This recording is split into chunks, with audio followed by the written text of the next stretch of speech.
কথা বলে টুকি পেয়ারা গাছ থেকে পেয়ারা নিতে যায়।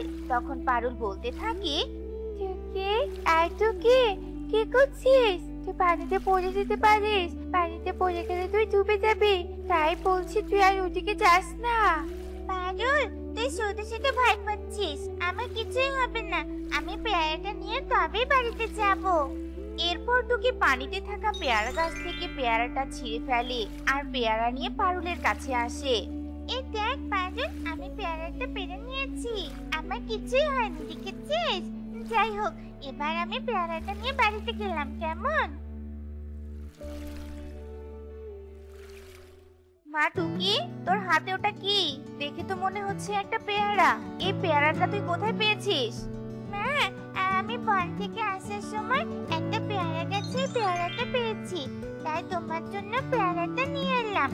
কারণ তুমি পেয়ারা খেতে অনেক ভালোবাসো।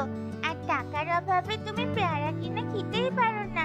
আমার চোখে পেয়ারাটা পড়ার সাথে সাথে আমার তোমার কথা মনে হলো মা।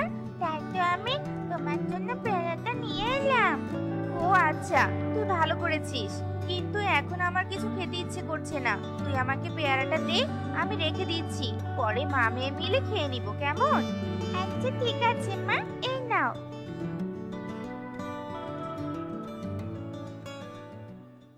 কি, আমি ঘুমিয়ে পড়েছিলাম। আমার ছেলে কোথায় গেল? আমি আমার ছেলেকে দেখতে পাচ্ছি না কেন? তুমি কার কথা বলছো পেয়ারা গাছ? তোমার কাছে যে পেয়ারাটা ছিল সেটাই কি তোমার ছেলে? হ্যাঁ, ওই পেয়ারাটাই আমার ছেলে। কিন্তু ওই পেয়ারাটা তো একটা ছোট পাখির ছানা ছিঁড়ে নিয়ে গেছে। তুমি এসব কি বলছো? তুমি কি জানো ওই পাখির ছানাটা কোন দিক দিয়ে গেছে? আমাকে দয়া করে বলো না। হ্যাঁ, আমি জানি ওরা কোথায় গেছে। ওই যে তুমি দূরে একটা বাড়ি দেখতে পাচ্ছো, ওই বাড়িতেই পাখির ছানাটি তোমার গাছের পেয়ারাটা নিয়ে গেছে।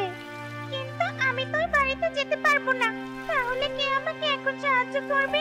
কে সাহায্য করবে? তবে কি আমি আমার ছেলেকে দেখতে পাবো না?